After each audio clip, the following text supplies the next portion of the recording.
Quando a intensidade ainda é pequena, quando não é muito tempo que a pessoa está vivenciando aquele sintoma ou aquela sensação emocional mal resolvida, os exames, eles ainda não detectam a doença, né? Ou aquele mal que a pessoa vai realmente estar sentindo. Então é o quê? É uma dor de cabeça.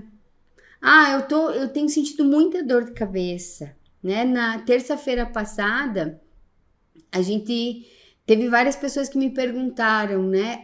E quando o intestino fica preso, é um problema emocional? E quando eu tô sentindo um nó na minha garganta, é um processo emocional? Sim, é um processo emocional. E o que acontece? Quando o corpo está começando a manifestar, é uma sensação ainda, não é uma doença. Então, o intestino está preso. O intestino é o quê? Ele está representando naquele momento o apego, a dificuldade da pessoa soltar. Por quê? Muito provavelmente porque existem situações de medo, existem situações de insegurança, existem situações de falta vivenciadas por aquela pessoa, talvez na infância, talvez na adolescência, talvez na idade adulta. Como que o terapeuta sabe quando que começou? Quando que a pessoa começou a ter intestino preso. Entendendo quando começou o intestino preso, você consegue entender qual é a causa raiz, a base daquilo. E aí eu vi que teve pessoas na live que perguntaram, né? Como que eu sei quando que eu resolvi isso? Como que eu sei quando eu resolvi?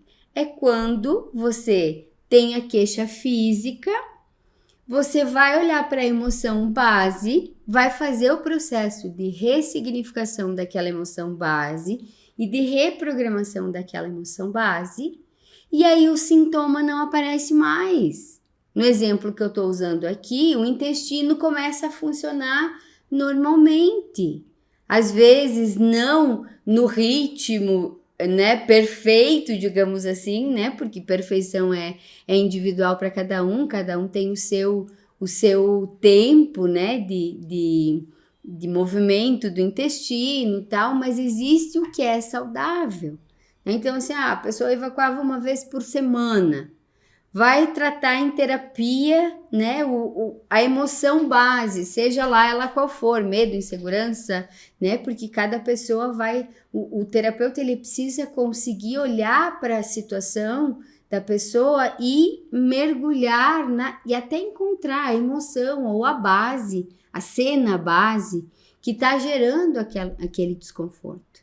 E quando o paciente consegue olhar para a causa raiz, ressignificar aquela cena, aquela emoção ou aquele sentimento que ele teve naquela situação, naquela cena, e o terapeuta conduz o processo de reprogramação, automaticamente os sintomas eles começam existem pessoas que já conseguem eliminar aquele sintoma, então o intestino já começa a funcionar tranquilamente, e existem outras pessoas que precisam, né, mergulhar às vezes um pouco mais profundo, fazer um processo um pouco mais profundo de investigação, porque no processo terapêutico a gente sempre vai trabalhando com uma espiral que vai aprofundando.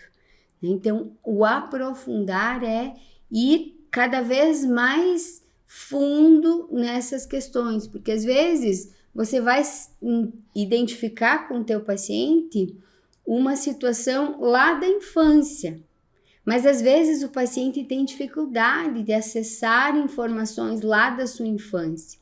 Ele acessa informações da idade adulta, acessa informações da adolescência. E quando ele vai até a adolescência, você ressignifica e reprograma aquela emoção que ele trouxe naquele momento. Depois você vai aprofundando ainda mais com ele. Vai buscando situações de infância, vai buscando situações de vida intrauterina, vai buscando situações, às vezes, de repetição de padrão familiar.